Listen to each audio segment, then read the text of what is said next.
अस्सलाम वालेकुम दोस्तों YouTube ने 2024 में एक नई अंगड़ाई ली है और वो जो है वॉइस ओवर के बहुत सारे कुछ ऐसे चैनल हैं जिनको वो मोनेटाइज नहीं कर रहा और कुछ ऐसे चैनल हैं जिनको वो मोनेटाइज कर रहा है। तो बहुत सारे मेरे सब्सक्राइबर जिनके वॉइस ओवर के चैनल है वो मेरे सब्सक्राइबर है, तो वो मेरी वीडियो में कमेंट्स भी करते रहते हैं और वॉइस मैसेज भी उन्होंने व्हाट्सएप पर किया कि सर हमारा जो चैनल को हमने जब अपने यानी कि मोनेटाइजेशन के लिए अप्लाई किया तो उस पर रीयूज कंटेंट का मसला आ गया। तो दोस्तों मैं आज आप लोगों के साथ ये स्टेप बाय स्टेप शेयर कर देता हूं और आखिर में मैं आप लोगों के साथ एक सबूत भी शेयर करूंगा कि यानी कि इसी यानी कि कॉपी पेस्ट के चक्कर में मैंने खुद जो है अपने $85 जो है मैंने वो डबो दिया है। तो मैं आज आप लोगों के साथ ये स्टेप बाय स्टेप शेयर कर देता हूं कि वो कौन से ऐसे चैनल हैं जिनको YouTube अब मोनेटाइज नहीं कर रहा, उन पर रीयूज कंटेंट आ रहा है, और वो कौन से ऐसे चैनल हैं वॉइस ओवर वाले जिनको YouTube अब मोनेटाइज कर रहा है। तो दोस्तों फर्स्ट नंबर पर वो ऐसे चैनल जो सिर्फ यानी कि फ्री पिक्स लेते हैं, यानी कि पिक्साबे से पिक्चर लेते हैं फ्री, या Unsplash.com से ले लेते हैं, या pixelbay.com से ले लेते हैं, या वो Pinterest से फ्री पिक्चर लेकर सिर्फ उन पर अपनी वॉइस ओवर करते हैं। वो कोई भी स्टोरी पढ़ लेते हैं या यानी कि वो कोई भी इस्लामिक वाक़यात के बारे में बता रहे होते हैं तो वो सिर्फ उन पिक्चर पर जाकर वो अपना वॉइस ओवर कर देते हैं। तो उन पिक्चर को क्योंकि बहुत सारे और लोगों ने भी उनको यूज़ कर रखा होता है क्योंकि वो फ्री होती है, तो जैसा कि आपने वहाँ से यानी कि उनको डाउनलोड करके आप यूज़ कर रहे हैं, तो ऐसे बहुत सारे लोग हैं जो उन पिक्चर को यूज़ कर रहे हैं। जब फिर आप अपने चैनल को मोनेटाइजेशन के लिए भेजते हो तो वहाँ रीयूज कंटेंट आ जाता है और आपके चैनल पर जो है वो ऑब्जेक्शन लग जाता है। तो दोस्तों वो ऐसे चैनल जो सिर्फ पिक्स पर यानी कि वो पिक्साबे से उन्होंने पिक्चर ले ली या pixel.com से ले ली या Unsplash.com से, बहुत सारी ऐसी फ्री वेबसाइट है जो आपको HD पिक्चर फराहम करती हैं, लेकिन वहाँ से आप वो पिक्चर ले लेते हैं और उन पिक्चर पर सिर्फ आप वॉइस ओवर कर देते हो। तो ऐसी यानी कि जो है अब चैनल YouTube मोनेटाइज नहीं कर रहा 2024 में। बहुत सारे मेरे ऐसे सब्सक्राइबर हैं जिन्होंने मेरी वीडियो में कमेंट्स भी किए और इंस्टाग्राम पर व्हाट्स में यानी कि वॉइस मैसेज भी कि सर हमारा जो है YouTube ने ऑब्जेक्शन लगा दिया, रीयूज कंटेंट हमारे चैनल पर आ गया। तो वो ज़्यादातर इसी वजह से आता है कि क्योंकि आप जो है वो पिक्चर जो यूज़ कर रहे होते हो तो वो पिक्चर दूसरों की होती हैं, आपकी नहीं होती। लेकिन अगर आपका चैनल मोनेटाइज हो भी जाए तो वो बाद में आपको यानी कि कॉपीराइट क्लेम दे देते हैं, और कुछ ऐसे भी होते हैं जो आपको कम्युनिटी गाइडलाइन स्ट्राइक दे देते हैं, और कुछ ऐसे होते हैं जो आपको यानी कि ये आपका चैनल ही टर्मिनेट करवा देते हैं जब आप इन इमेजेस से यानी इन वेबसाइट से इमेजेस लेते हो, क्योंकि वो पहले उन्होंने वो जो भी अपनी इमेज को यानी कि पिक्साबे या pixel.com पर या Unsplash.com पर वो अपनी यानी पिक्स को अपलोड करते हैं तो वो फ्री होती है। जब वो खुद यानी कि जो भी उसका क्रिएटर होता है तो पहले वो फ्री सर्विस दे रहा होता है, जब वो पॉपुलर हो जाता है और वो देखता है कि मेरी इस पिक्चर पर जो है डाउनलोडिंग ज़्यादा हो गई है तो वो उसको पीछे से पेड कर देता है और आपने वो पिक्चर अपने यानी कि वीडियोज़ में लगाई होती है। जब वो उसको पेड कर देता है तो फिर आपको ऑटोमेटिक उस पर ये कॉपीराइट क्लेम आ जाएगा, या आपको उस पर जो कम्युनिटी गाइडलाइन स्ट्राइक दे देगा, या आपका वो चैनल ही टर्मिनेट करवा देगा। तो आपको यहाँ मैं सबूत भी दिखा देता हूँ कि मैंने 4 साल पहले अपनी यानी कि एक पिक्साबे से मैंने एक पिक्चर ली थी और मेरा शटरस्टॉक कंट्रीब्यूटर का अकाउंट है, 4 साल से मैं उस पर अर्निंग कर रहा था। तो वहाँ से जब मैंने वो पिक्चर ली और मैंने अपने शटरस्टॉक कंट्रीब्यूटर वाले अकाउंट पर उसको अपलोड कर दिया, 4 साल बाद उस भाई ने मुझे जो है कॉपीराइट क्लेम दे दिया। तो वो यहाँ से ये आपको नज़र आ रहा होगा, ये मैं आपको दिखा देता हूँ, तो ये नज़र आ रहा होगा Shutterstock has discovered that you are submitting images। तो ये आपको उसका IP एड्रेस नज़र आ रहा होगा, यानी जो मैंने पिक्साबे से ये पिक्चर लेकर इस पर अपलोड किया मैंने अपने शटरस्टॉक पर, तो ये वही IP एड्रेस है जो मेरा शटरस्टॉक पर, तो ये दोनों IP एड्रेस सेम हैं। तो उसने मुझे ये IP एड्रेस के साथ मुझे उसने बता दिया है कि ये पिक्चर आपने मुझे यानी कि मेरी पिक्चर लेकर आपने इसको अपने शटरस्टॉक कंट्रीब्यूटर के अकाउंट पर अपलोड करके इससे आप अर्निंग करते रहे हो, तो उसने मुझे कॉपीराइट क्लेम दे दिया। अगर मैं आप ये उसने मुझे लिंक भी सेंड कर दिया शटरस्टॉक कंट्रीब्यूटर की टीम ने, जैसे ही मैं इस लिंक पर क्लिक करूंगा तो मैं उसी पिक्चर पर चला जाऊंगा जिस पर मुझे कॉपीराइट आया, तो मैं इस पर क्लिक कर देता हूँ और आपको सबूत भी दिखा देता हूँ। तो दोस्तों जैसा ही मैंने उस लिंक पर क्लिक किया तो ये आपको नज़र आ रहा है कि ये मैंने पिक्चर ली थी तो मैंने अपने शटरस्टॉक कंट्रीब्यूटर वाले अकाउंट पर अपलोड कर दी थी। ये एक भाई है तमीसियो, ये एक रशियन भाईजान है, इसने क्योंकि ये पिक्चर इसकी थी तो इसने मुझे कॉपीराइट क्लेम दे दिया। वो इसलिए मुझे कॉपीराइट क्लेम मिल गया क्योंकि मैंने अपने पाकिस्तानी जहन को यूज़ ना किया, इसलिए मैं इससे मात खा गया। अगर मैं अपना पाकिस्तानी जहन को यूज़ करता तो ये मुझे कभी भी कॉपीराइट क्लेम ना दे पाता 7 नस्लों तक। और मैंने ये गलती कर दी, और मैंने जैसे ही इसकी पिक्चर को वहाँ से डाउनलोड किया तो वैसे ही जैसे ही वो थी उसी हालत में ही मैंने अपने शटरस्टॉक कंट्रीब्यूटर वाले अकाउंट पर इसको अपलोड कर दिया। अगर मैं उसकी यानी कि ये आपको नज़र आ रहा है कि यहाँ कैनवा का भी ऑप्शन मौजूद है, ये आपको नज़र आ रहा है। अगर मैं इसकी कलरिंग को चेंज कर लेता, इस पिक्चर की थोड़ी बहुत ही मैं एडिटिंग कर लेता, तो ये मुझे कॉपीराइट क्लेम ना दे पाता ये रशियन भाई।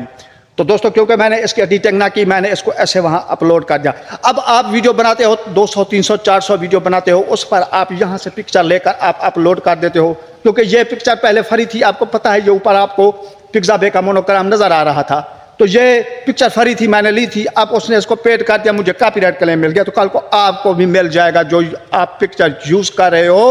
अपनी वीडियोस में, तो उन पर फिर आपको भी ये कॉपीराइट क्लेम दे देंगे, क्योंकि पहले ये फ्री सर्विस देते हैं, बाद में जब इनकी डाउनलोडिंग बढ़ जाती है ऐसी पिक्चर, ऐसी ऑडियोज़ या ऐसे यानी कि साउंड वगैरह की, तो वो उनको पेड कर देते हैं। जैसा ही वो पेड करते हैं आपको कॉपीराइट क्लेम आ जाता है। अगर आप कॉपीराइट क्लेम से बच जाएं तो फिर आपको कम्युनिटी गाइडलाइन स्ट्राइक दे देते हैं, या आपके चैनल को ही टर्मिनेट करवा देते हैं। जब आप अपनी वॉइस खुद यानी कि आप वॉइस ओवर कर रहे हो तो आप उसको उसी टेक्स्ट के साथ, वो आपका टेक्स्ट जैसा ही यानी कि कुछ आप उर्दू स्टोरी पढ़ रहे हो या इस्लामिक वाक़यात, कि आप यानी कि स्टोरी आप यानी कि रीड करके वॉइस ओवर करके आप सुना रहे हो, तो उसको स्क्रीन पर चलना चाहिए। आपको वैसे ऐसी वीडियो मिली होगी जो आगे टेक्स्ट भी चल रहा होता है और वो खुद उसको पढ़ रहे होते हैं, तो ऐसे चैनल मोनेटाइज हो जाते हैं जो यानी कि टेक्स्ट को खुद आप पढ़ सकते हैं, वो भी पढ़ कर आपको यानी कि जैसे वीडियो को अपलोड करते हैं तो आगे ऐसे ऊपर टेक्स्ट यानी कि वो स्टोरी स्क्रॉल करके चल रही होती है और वो भाई वॉइस ओवर कर रहा होता है। लेकिन आप सिर्फ पिक्चर पर जो वॉइस ओवर कर देते हो तो वो चैनल मेरे भाई मोनेटाइज नहीं होंगे, उन पर फिर आपको किसी भी यानी पिक्चर पर कॉपीराइट क्लेम आ जाएगा या रीयूज कंटेंट का मसला आपके चैनल पर आ जाएगा, क्योंकि जो पिक्चर आपने यूज़ की हुई है वो बहुत सारे और लोगों ने भी उसको यूज़ किया हुआ है। अब आपको क्या पता कि किन किन लोगों ने उसको यूज़ किया हुआ है। तो इसी तरीके से ये जो वॉइस ओवर वाले चैनल हैं जो यानी कि इस्लामिक वाक़यात की वीडियोस बनाते हैं, उर्दू स्टोरीज़ वाली वीडियोस बनाते हैं या अक़वाल ज़रीन वाली ये वीडियो बनाते हैं, तो उनके साथ भी ये मसला होता है। उनके साथ ज़्यादातर ये मसला होता है कि वो जो है यानी कि फ्री जाकर वो ऑडियो ले लेते हैं, फ्री यानी कि साउंड वो अपनी यानी कि वीडियोस पर लगा देते हैं। तो उस फ्री साउंड या फ्री ऑडियो की वजह से फिर ऐसे यानी कि वॉइस ओवर वाले चैनल, स्टोरीज़ वाले चैनल या इस्लामिक वाक़यात वाले चैनल या अक़वाल ज़रीन और शेर व शायरी वाले चैनल जो उर्दू टेक्स्ट को पढ़ कर वो अपनी वीडियो में बना रहे होते हैं, तो उनको फिर यानी कि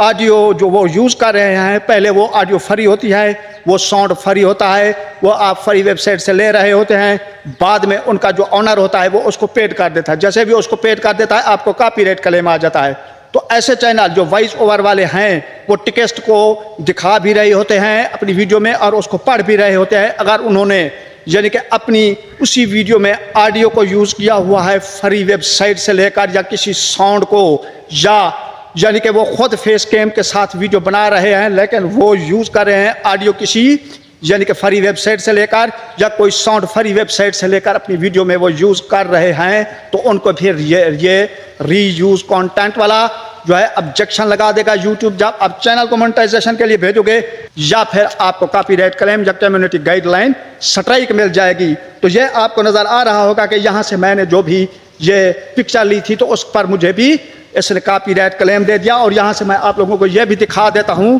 कि यहाँ से ये आप इसको पढ़ लें। This is a valuation of the terms of use that agreed to upon the signing up as a Shutterstock contributor as such your account has been suspended। कि आपने इसको यानी कि इसका वायलेंस किया Shutterstock की कम्युनिटी गाइडलाइन का और हमने आपके अकाउंट को सस्पेंड कर दिया। और इसमें मेरे जो 85 यानी कि डॉलर थे, इसमें मुझे $50, $60, $70, $80 मैं इससे यानी कि 1 माह में, 2 माह में, 3 माह में मैं इस Shutterstock कंट्रीब्यूटर से अर्न करता था। और इसी कॉपीराइट की वजह से ये मेरा अकाउंट जो है वो डिसेबल हो गया 4 साल के बाद। 4 साल तक मुझे कॉपीराइट क्लेम नहीं आया। तो जो भी आप यानी कि पिक्चर यूज़ कर रहे हो, जो भी आप ऑडियो यूज़ कर रहे हो, जो भी आप साउंड यूज़ कर रहे